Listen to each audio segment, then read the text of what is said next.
Ramos, and that gets you back in the game very quickly. Yung 14 assists ng Alaska compared to 7. And you're talking about some 3-point shots. That in itself, the difference could be minimum of 14, probably up to 20. And that's another assist there. It's just beautiful ball movement. Cyrus Baguio finding Abueva for the finish inside. They get the 10-point lead back, 51-41. There's the pressure, not stealing the ball, making that shot clock go down. Villanueva sends it over to Cardona. Over the defense, couldn't put it away. Tony De La Cruz also contributed 4 points, some tough defense, and some rebounds. Ramos contra Abueva. Aldrich Ramos whistled for foul. Tanong ni Coach Boyet Fernandez sa kanyang players, pagpasok mismo ng dugout ng halftime, kontento na ba kayo na nasa quarterfinals na tayo? Dahil kung siya daw ang tatanungin, hindi pa. Si Coach Boyet, Jameson siguro ang coach na champion sa iba't ibang division. From collegiate to the semi-pro in the D-League at syempre nga dito sa PBA. And he knows how to win. Ang problema, hindi naman daw siya ang maglalaro. Kaya ang sabi niya sa kanyang mga manlalaro, I can do only so much mga pare. Nasa sa inyo na yan. Ang kailangan lang ay mag-focus. Huwag mataranta dito sa depensa ipinapakita ng Alaska Aces dahil nga naapektuhan lahat ng kanilang inatakbo from offense to defense. James? A very excellent report from Riza Diaz. Itong NLEX Road Warriors, they have to figure out the puzzle that is the defense of the Alaska Aces. Definitely. That's a complete report. I mean, kung anong sinabi ng coach, sinabi ni Riza. And that usually is the coach. Yung parang, hey, only 2 teams got knockout here. And one of them did not win a game. The other black in the game. And Kia won 1 game. We really should be here. But are we contented? Tama na ba sa atin yan? You know? If we don't show the effort, not only on defense, but also on offense. The movement, you know, the willingness to bang. Aldrich Ramos already has 5 points in this quarter. Almost knocked down that 3 there. But who else is shooting? Mukhang malinaw na yung goal dito ni Aldrich Ramos. Every time I get the ball with a good shot, I'm taking it. Casio moves the ball around. Baguio from the outside. Too strong on that one. Cardona protects the defensive rebound. Leak out para kay Mark Borboran. Up high. But no finish. He will go to the line. A good attempt there. But a lot of basketball to be played. Borboran 2 for 2 in that trip.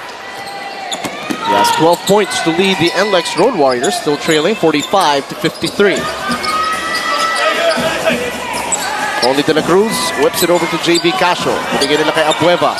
Looking to get to work kontra kay Mark Borboran. Ace is moving the ball from side to side. Inside pass, almost picked off. Baguio, one more pass. Abueva, one more pass. The shot and the finish for Tony De La Cruz. Kung ikaw man ang depensa, mahihilo ka. There were 4 passes in the perimeter before the shot was taken. Now, noticeably, Santos didn't start. All the other 4 starters are there. So, he might be feeling some pain for them to use major pain as part of their starting lineup. Plus Abueva, of course. The last time Abueva played the NLEX Road Warriors had 19 rebounds and 16 points. Yeah, he was a monster in that game. Look at Meg and Taulava contest the rebound, pero na ako ng NLEX. Meg moving like a 35-year-old.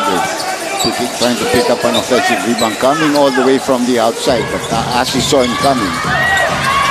The pressure defense really making life difficult para sa NLEX Road Warriors. Cardona, off-foot shot, no finish. And Abueva tracks it down.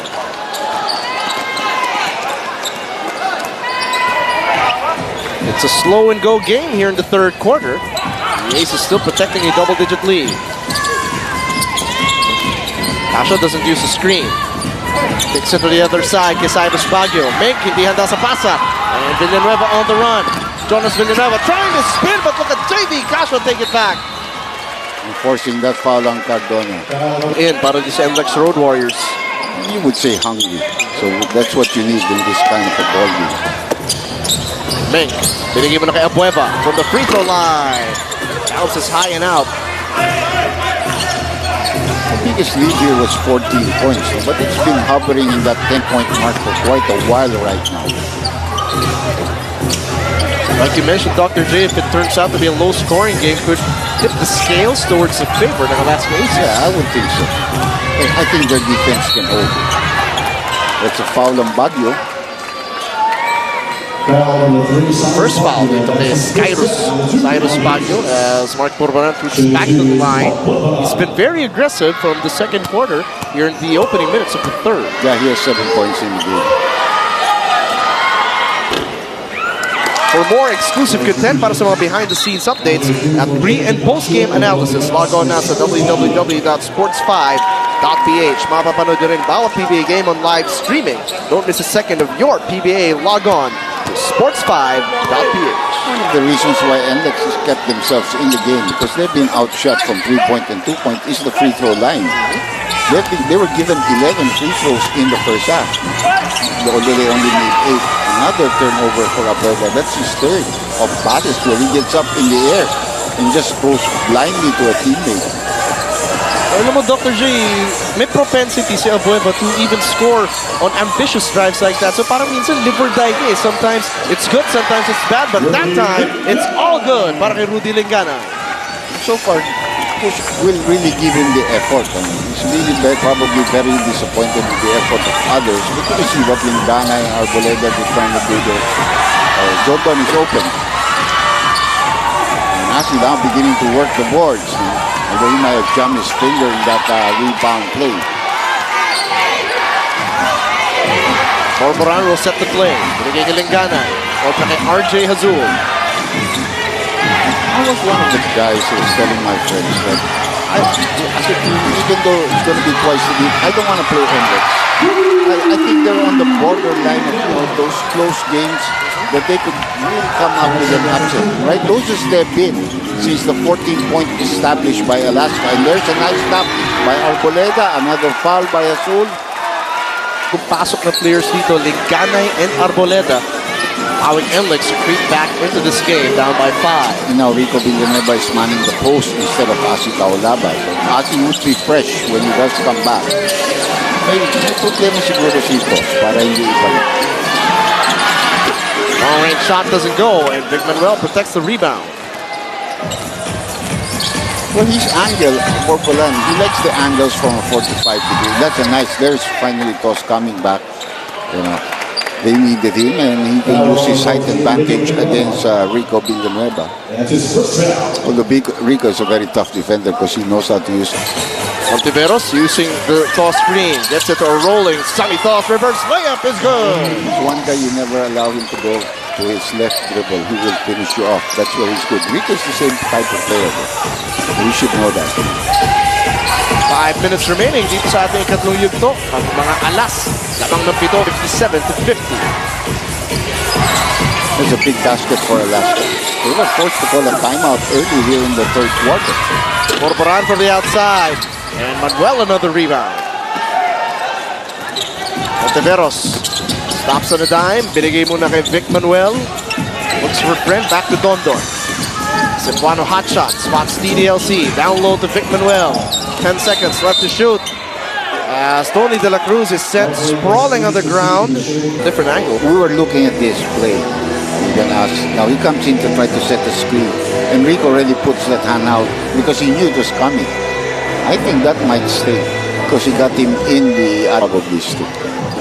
A 7-point advantage for the Alaska Aces as we send it over to Riza Diaz. James, nakita mo naman yung... To expect this is the type of physicality that you have to deal with and play above if you want to contribute to the team. Yeah, definitely.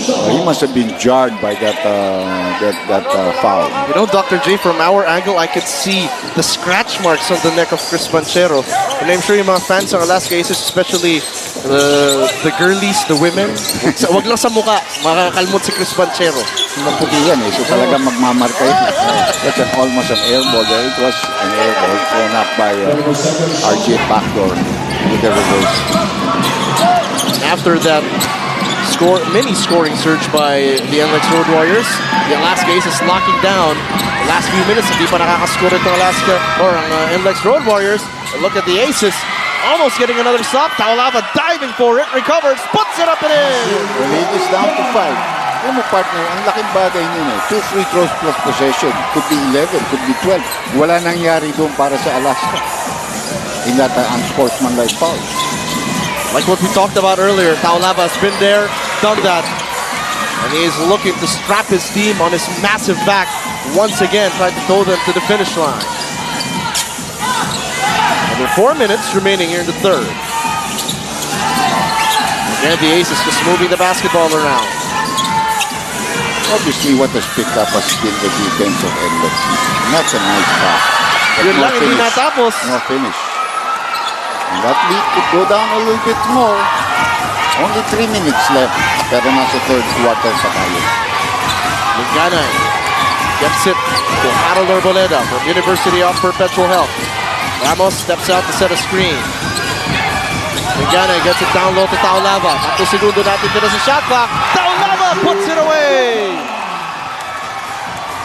Well, NLEX has scored 16 points in this quarter while Alaska has only scored 8. So double na ang kanilang output in this quarter. Kaya ang lamang, 3 na lamang. Archero trying to get fancy with the dribble, and an offensive foul is whistled on the Alaska Aces. Asi Taulava, the ageless one, the Rock, doing damage for the Road Warriors. For the other fans, when you get prizes, whether you make a shot or not, more if you do. So, you know, you get the opportunity to come live and watch PBA games. Don't miss it. Oh, Manuel takes it away. Vic Manuel, the muscle man, all the way. During that timeout, binalik si Villanueva in favor of Arboleda. Obviously, you're down to 3 na lang sana and you wanted a veteran there. But there was an interception, so umakit ulit sa 5 ang lamang. No? It's right now. As you look at that defense turned into offense by Vic Manuel. Fast break brought to you by Smart Pro, tomorrow's internet.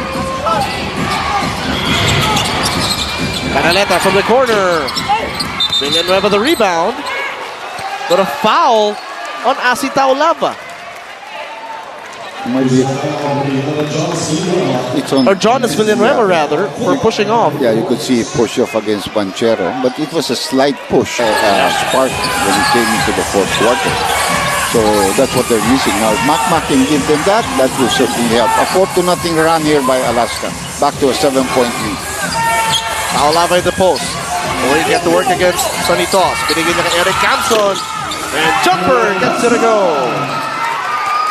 Laban-laban na talaga dito ang NLEX. No? They're showing a lot more intensity, better ball movement. Ashi is beginning to play more on the outside, passing the ball before trying to seal. It's not sealing right away where the double team is coming very quickly, and you know he's blind to make those cross-court passes.